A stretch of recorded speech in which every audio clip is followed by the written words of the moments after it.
আজ অনেক পুরনো একটা শৈশব আপনাদের সাথে শেয়ার করব। এটা তো আম সবাই চিনেন।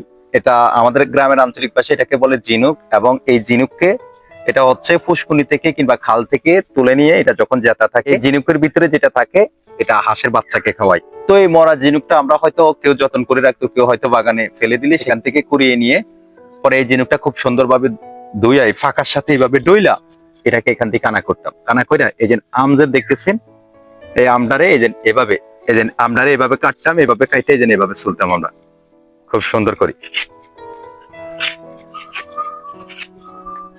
এই প্রযুক্তির যুগে এখন আর এগুলা নেই। আমগুলোকে আমরা এভাবে চুলতাম, চুলাই এই যে এভাবে ফলতাম।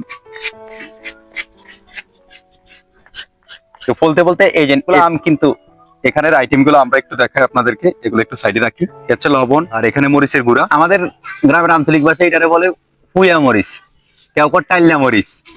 আমি জানি আমার আজকে প্রচুর পরিমাণে হাত জ্বলবে, তারপরও ফিনিশিং করা শেষ, সব এখানে দিয়ে দিব। একটু পরিমাণ মতো লবণ দিচ্ছি, হালকা একটু মরিচের গুঁড়ো দিচ্ছি, এই লগে একটু চিনিটা দিচ্ছি। শৈশব, কার কার পুরনো শৈশবটা মনে পড়ছে আমার ভিডিও দেখে আপনার মতামত একটু জানাবেন, কেমন?